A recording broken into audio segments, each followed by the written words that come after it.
Sa isang tahimik na sulok ng kwarto, si Sung-hoon, isang Gemini disciple, ay kalmado lang habang ang chairman ay humihingi ng sagot kung sino ang nanakit sa kanyang apo. Kahit nag-aalala ang chairman, nanatiling relax si Sung-hoon. Sinabi niyang naroon siya para hawakan ang gantong sitwasyon para sa Gemini sect. Ang lalaking si Lee Ji-yeon na nakilala ni Jimin sa Demon Tower ay sinundan siya pa uwi at ngayon kailangan niyang ipaliwanag ang sitwasyon sa kanyang kasama sa bahay na si Sung Jae. Habang sinusubukan niyang ipaliwanag, lalong nagmumukhang katawa-tawa ang kanyang kwento. So basically, ang lalaking ito ay pumatay ng mga calamities gamit lang ang kanyang mga kamay. Mag-isa at tinalo pa ang isang A-rank na disciple. Nagwala si Sung Jae. Ayaw niyang maniwala dahil binasag lang ng bagong lalaking ito ang lahat ng divine artifacts sa bahay nila. Pero si Jion, wala siyang pake. Patuloy lang siyang sumisira ng mga peking artifacts, isa-isa. Nagtanong si Sung Jae tungkol sa divine cadre ni Jion. Pero sagot lang nito na hindi pa siya sigurado kung kailangan ba niya ng isa sabay ni Si. Dito na dumating ang pangalawang malaking tanong.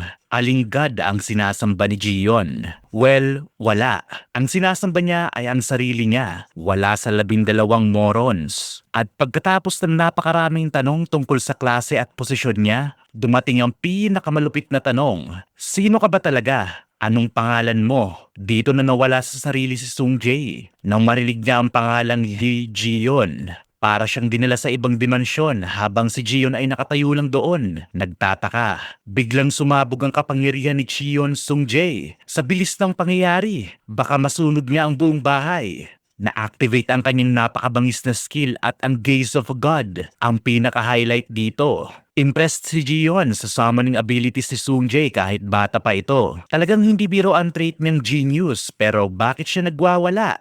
Nagdalala si Jimin para sa bago niyang adopted yung or kuya. Kaya sinabihan niya itong tumakbo dahil si Sung Jae ay hindi lang isang rank A na disciple ng Gemini, kundi isa ring hardcore fan ng Lee Ji-yeon. Mag-uumpisa na ang laban. Umaapaw ang mana ni Sung Jae at inutusan niya si Jimin na umalis kung ayaw niyang mamatay. Siguro, may Bridgerton accent pa habang sinasabi ito. Pero habang abala si Sung Jae sa pagsabog ng kanyang galit, nakapag-ipon ng kaunting mana si Jion at napabagsak ang baliw na teenager sa isang iglap. Sa isang suntok lang, muntik nang masunog ang buong gusali. Hindi lang ang bahay nila. Nag-aalala si Jimin kung patay na ba si Sung Jae dahil may puting bula sa kanyang bibig. Pero kalmado lang si Jion. Sinabing, boy pa yan. Pagod sa isang buong araw ng pag-iwas sa responsibilidad, dumiretso si Jion sa kanyang kwarto para makatulog ng mahimbing. Samantalang si Jimin ay niyuyugyug si Sung Jae sa sobrang panik. Pero pagpasok sa kwarto, ibang tanawin ang bumungad kay Jion. Ang tanging nasabi niya ay, what the f***? Dahil punong-puno ang kwarto ng Lee Jion memorabilia. As in, isang shrine ng sarili niyang muka. Naglakad si Jion papunta sa mga figurine at, well, sinimulan niyang tanggalin ang mga ulo nito dahil ang awkward nilang tingnan. Stop! Sigaw ng sigaw si Sung Jae. Halos mawala sa sarili sa sakit at pagkasira ng kanyang koleksyon. Pero si Jion, walang pake. Sa Tolly's Coffee nakaupo si Yugo Otters o mas kilala bilang O Taekso, ang Sagittarius Zodiac, at napailing habang pinapanood ng balita. Sa isang tingin pa lang, alam niyang si Lee Ji-yeon na naman ito. Nakipaglaban sa dalawang Gemini disciples, kinuha lahat ng damit at gamit nila. Typical Lee Ji-yeon move, sabay lapit ng waitress para kunin ang kanyang order. Pero alam na agad ni Yugo, hindi ito ordinaryong waitress. Si Yang Wei ito. Matagal lang hindi siya nakikipag-usap kay Yugo pero mukhang kailangan na nilang magkita dahil kumakalat na ang balita tungkol kay Lee Ji-yeon. Pero imbis na sumagot ng maayos, deadma lang si Yugo at umalis si Yang Wei. Alam ni Yugo, kailangan niyang mahanap si Jion bago pa ang iba. Sa Buchon's Large Mart, namimili sina Jimin at Sung Jae ng groceries. Pero habang tinitingnan ng mga price tag, pinag-uusapan pa rin nila si Jion. Sigurado si Jimin kung sino siya. Pero si Sung Jae, ayaw pa ring maniwala. Paano magiging si Lee Jion ang lalaking ito? Paano magiging isang thug ang bayani na nagligtas sa sangkatauhan? Yan ang sinabi ng tatay niya. Biglang nagmamadaling lumabas. Isang magnanakaw ang dumaan, mabilis, agile, isang Scorpio disciple. Ginagamit niya ang kanyang bilis para nakawan ng buong supermarket. Sa sobrang bilis niya, malapit na niyang malimas ang buong tindahan. Sumisigaw pa siya, ni isang saint, hindi ako mahuhuli ngayon. Pero well, nahuli siya. Isang suntok lang ni Lee Ji-yeon sa tiyan. Tumigil agad ang magnanakaw. Naguguluhan si Jimin kung bakit andun ang kanyang Yung. Pero simple lang ang sagot. Nakalimutan niyang bumili ng manok. Habang pinagmamasdan ng eksena, isang kalbo na may puting buhok ang nagkomento. Sa susunod, tawagin mo na lang ang pulis. Pero biglang lumindol. Nagpanik ang lahat. Pero hindi ito normal na lindol. Isang calamity ang lumitaw sa green zone. Ang magnanakaw, sinubukang tumakas. Pero bago pa siya makaalis, kinakain siya ng halimaw. Nag-activate ang alert system. Red zone na ang buong mart. Nagkagulo ang lahat habang isang napakalaking halimaw ang lumitaw. Ang Spider Queen. Biglang tumigil ang lahat. May isang batang naiwan sa harapan mismo ng halimaw. Pero buti na lang, nandito si Lee Ji-yeon. Mabilis niyang sinagip ang bata. Ngitian niya ito sabay abot ng kamay. Pero tumakbo ang bata sa takot. Lol, napahiya si Ji-yeon. Pero at least, ligtas ang bata. Ang daming calamities sa store ngayon. Pero para kay Ji-yeon, perfect lang to para sa isang warm-up. Bro, 20 years ka nang lumalaban sa mga ito sa loob ng Demon Tower. Anong warm-up sinasabi mo? At heto na si Yang Wei, ang matabang kupal sa kanyang napakalaking magarang kotse habang dumaraan sa mga kalye. Ipinapaalam sa kanya ang tungkol sa biglang paglitaw ng calamity sa Bucheon. Kitang-kita ang butil-butil na pawis sa kanyang muka. Takot na takot siya. At sino ba naman ang hindi?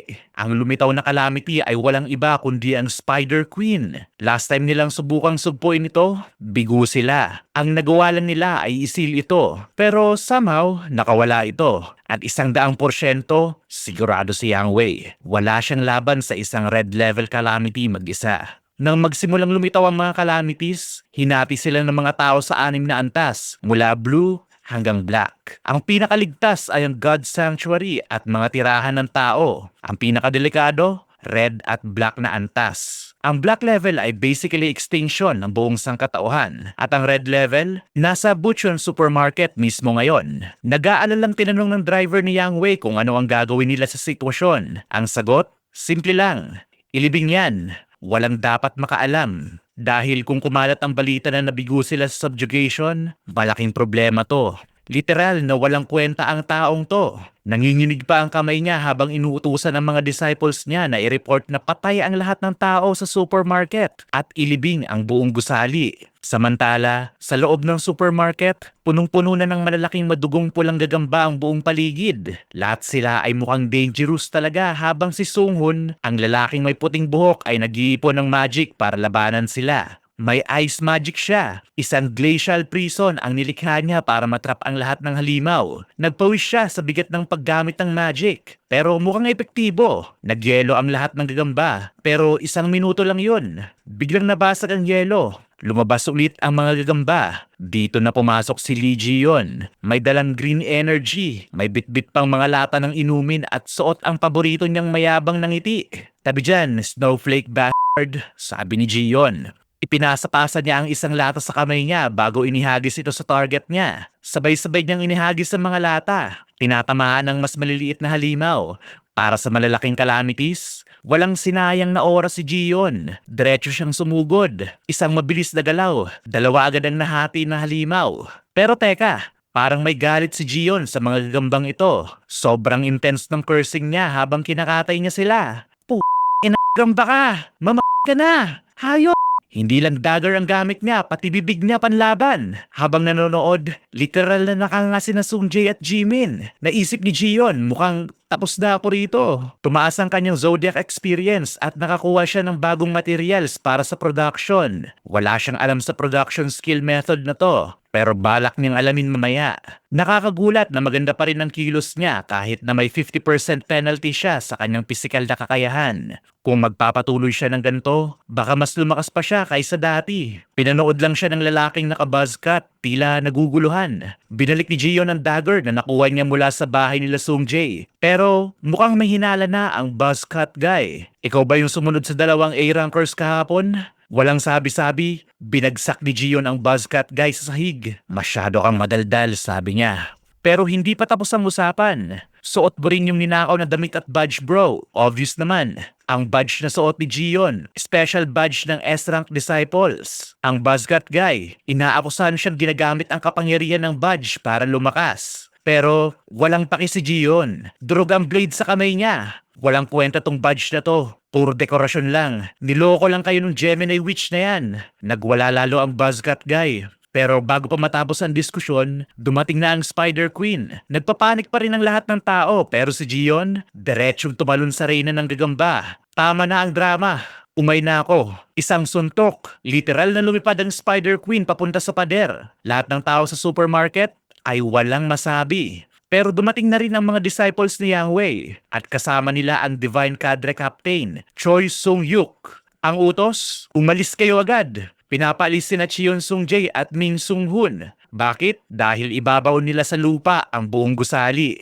Desperado silang itago ang katotohanang natalo sila sa calamity. Habang may mga nasusugatan, habang mag-isa lang na lumalaban si Lee Ji-yeon, habang nagtatakbuhan ng mga sibilyan.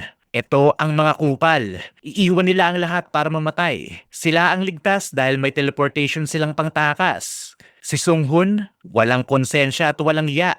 Sa isang iglap, pumayag agad siya sa plano. Pero heto si Sung-jae, isang teenager na mas may bait at mas matinong tao. Hindi siya papayag na iwan ng mga tao sa gitna ng kaguluhan. Nandito ang mga lalaki, babae, bata at nandito rin ang kasama niya sa bahay, si Jimin.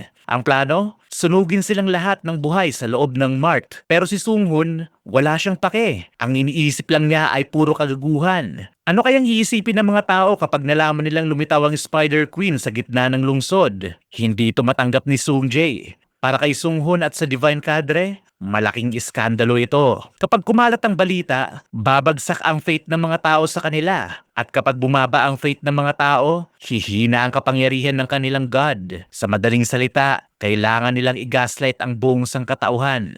Kailangan nilang palabasin na perpekto at makapangyarihan ang mga holy at disciples. At anumang makakasira sa imahe nila, dapat mawala. Pero si Sung-jae, walang paki sa mga kalokohan nila. Mananatili siya. Si Sung-hun, hindi siya pwedeng mamatay kasama ng mga sibilyan at ayaw rin niyang suway ng utos ng Cadre Captain. Kaya heto na, inactivate niya ang kanyang kapangyarihan. Handa siyang burahin ng mga pabigat pero sumagot si Sung-jae. Inactivate rin niya ang kapangyarihan niya at tumawa lang na malakas si Sung-hun. Pero biglang may lumipad na piraso ng semento. Diretso sa mukha ni Sung-hun. Natabunan siya sa ilalim ng guho. At least, tumahimik na siya. Sa likod niya, naroon si Lee Ji-yeon. Patuloy pa rin siyang nakikipaglaban sa mga calamities. Hoy mga bata, lumayas na kayo agad. Pero mahirap ang sitwasyon. May mga halimaw kahit saan. At hindi lang yon, may mga Aris disciples sa labas. Binablock ang buong gusali. Walang pwedeng lumabas at ang teleportation gagana lang sa 2 tao. Dahil sa galit, biglang bumangon si Sung-hun. Hoy pulube, sino ka ba para utusan ako? Kinuha niya ang teleportation tool niya para makatakas sa gulo. Pero heto na ang sapot ng Spider Queen. Diretso siya sa bibig ng reyna. Wala na si Sung-hun. Good riddance. Ako na ang bahala sa gagambang ito, sabi ni Lee Ji-yeon. Kayo, tulungan niyo ang mga sugatan. Hindi makapaniwala sina Jimin at Sung-jae. Pero seryoso si Ji-yeon. Ang maliwanag niyang berdeng enerhiya ay nagsisimulang kumulo. Sa labas ng mart, pinapanood ni Yang Wei ang eksena. Nag-aalalang naghintay siya. Bakit ang tagal nila tapusin to? Pero bago pa siya makapagsalita, boom! Isang napakalaking pagsabog ng berdeng enerhiya ang sumabog. Mula sa loob ng mart, isang dambuhalang ahas ang lumitaw. Ang mga natrap sa loob, nakalabas na. Nagtakbuhan ng mga sibilyan papunta sa mga disciples. Humihingi ng tulong. May pumatay ng lahat ng halimaw sa loob. Dali-daling pumasok si Yang Wei at ang sumalubong sa kanya, isang impyernong tanawin. Libu-libong bangkay ng gagamba. Hindi pwede to. Ang Spider Queen, totoong napatay. Lalong lumaki ang problema ni Yang Wei. Ramdam niya ang paparating na gulo. Pagtingin niya sa paligid, dumating na rin si Yugo. Ang iniisip niya, si Yugo kaya ang may kagagawan nito? Pero ang tunay na salarin, nasa likod niya lang. Si Lee Ji-yeon. Ano taba? Mas okay ba ang buhay mo nung wala ako? Matagal lang hindi nagkita ang dalawa. At kitang-kita sa pagmumukha ni Yang Wei ang pagkawasak niya. Nakilala niya agad ang boses at nanginig siya habang bumabaling paharap dahil alam niyang wasak siya sa araw na to.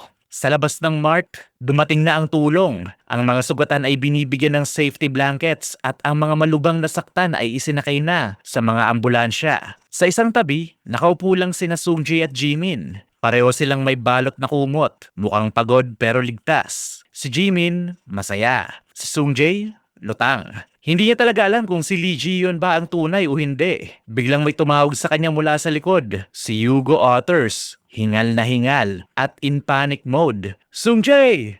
Anong ginagawa mo rito? Nagulat si Jimin nang makita ang Sagittarius Saint. Pero si Sungjae, deadma. Kailan ka pa bumalik sa Korea? Si Hugo, bad trip. Ganyan ba ang tono mo kapag kinakausap ang tatay mo? Si Jimin naman, tuwang-tawa. Si Sungjae naman ay naiinis lang. Pero hinayaan na lang ni Hugo. At least, mukhang hindi naman sugutan ng anak niya. Tinanong ni Hugo, nakita mo ba kung sino ang pumatay sa Calamity? Si Sungjae? Napapuntong hinaya uli. Ay. At sa puntong ito, seryosong nagtanong si Hugo sa sarili. Kanino ba nagmana ang batang to? Habang nag-uusap si Jimin at Sungjae, hindi mapakali si Jimin. Gusto niyang malaman kung ligtas ba si Jion yung niya. Pero nang marinig ni Hugo ang pangalan na Jion, nataranta siya. Diretsong lumapit kay Jimin at matindi siyang niyog-yog. Sino? Sino ang nasa loob ng Mart? Anong pangalan niya? Rapid fire interrogation mode. Matapos ang mabilisang sagutan, nalaman niya ang sagot. Si Lee Ji-yeon ang nasa loob ng Mart at siya ang pumatay sa Spider Queen. Boom! Isang malakas na pagsabog mula sa ibabaw ng Mart ang nakakuha ng atensyon ni Hugo. Si Yang Wei, inatake si Ji-yeon out of nowhere. 2 dekada silang hindi nagkita at ito ang pambungad niya. Tulad ng bawat mortal sa planetang ito, hindi ma-process ni Yang kung paano nakaligtas si Ji-yeon ng 20 taon sa Demon Tower. Walang peklat ang muka, iba pero pamilyar ang boses, at hindi siya mukhang 20 taon na ang nakalipas. Nag-isip si Yang, at matapos pigaing maigi ang kanyang munting utak, napagdesisyonan niyang, peke to, nagpapanggap lang to na si Lee Ji-yeon. Peking Lee Ji-yeon? Nasaktan si Ji-yeon. Masakit yun bro. Sagot niya, isang suntok sa Tabacher King. Diretso siyang sa kabilang dimensyon o baka sa kabilang panig ng Mark. Ilang suntok at sipa pa. Ngayon, si Yang Wei ay nakabulagta sa lupa, walang kalaban-laban. At heto na, ang resurgence speech ni Lee Ji-yeon. Akala niyo ba gaganda ang buhay niyo matapos niyo akong iwan sa tower?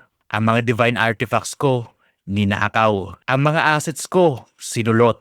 Ang last will ko, peke. Sinong hindi mauhaw sa dugo matapos ang lahat ng to? Pero sa kabila ng lahat, nakangiti lang si Ji-yeon. Sa ilalim ng kumikinang niyang berdeng enerhiya, itinatago niya ang lahat ng galit at sakit. Wawasakin ko kayong lahat. Ibabagsak ko ang lahat ng itinayo niyo. At ang Castle of Dreams ni Yang Wei, magiging alikabok. Pero hindi pa siya sumusuko. Nakikita niya ang anino ni Ji-yeon sa lalaking to. Pero kailangan niyang makasigurado. At heto na ang final test. Bumukas ang langit at lumitaw ang Aris God, ang Jade Emperor. Umakyat sa ere si Yang Wei. Ngumiti siya at bumaba mula sa langit ang libu-libong pulang espada. Bumabagsak sa bilis ng kidlat. Sa isang iglap, nabaon si Lee Ji-yeon sa ilalim ng isang bundok ng mga espada.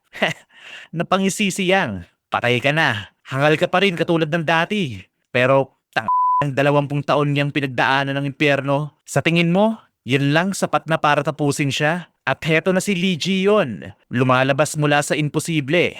Isang suntok at isang buong set ng ngipin ni Yang Wei ang lumipad sa ere. At ngayon, si Yang Wei, alam na niyang talagang bumalik na si Lee Ji-yeon. Ipinahayag na ng baliw ang kanyang pagbabalik. Siya ang tunay na bumalik. Lee Ji-yeon, ang salot sa lahat ng kaaway niya. Tinakpan niya ang ilong niya dahil kahit ang mga sandata ni Yang ay amoy tae. Dumadaloy ang dugo mula sa ilong ni Yang Wei pero wala siyang ibang nakikita kundi ang kakayahan ng kalaban na mag-regenerate. Imposible ito kahit para sa mga Aquarius healers. At hindi lang yun, dahil sa near-death experience na ito, na-unlock ni Ji-yeon ang kanyang ika-13th na sense.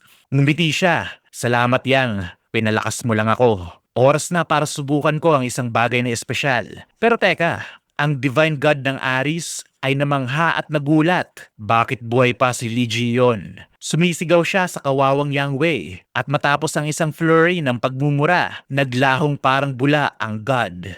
Si Yang Wei, nagpanik. Imaginein mo, iniwan ka ng sarili mong God. Tanging siya lang ang makakarelate sa sakit na ito. Samantalang si Ji-yeon, lalong lumawak ang ngiti. Kumikislap ang kanyang mga mata sa makapangyarihang berdeng enerhiya. Pati buong katawan niya nagliliwanag. Dahil mabait naman ako.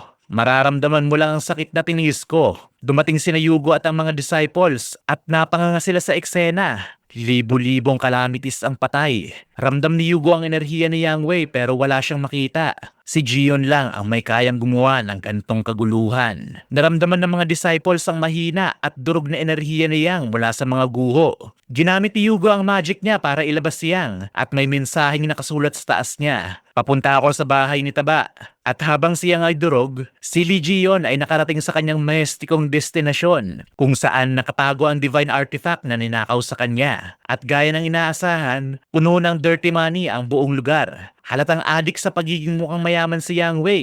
Sa loob ng malamuseum na mansyon, puro peking artifacts at mga bisita ang nagkalat. Ngunit sa wakas, nakita na ni Gion ang kanyang kayamanan. Ang toothpick na ginamit ni Lee Gion nasa loob ng isang glass case. Aking mahal, sa wakas, magkasama na tayo ulit. Binasag ni Gion ang glass case. Nag-ingay ang alarm ng system.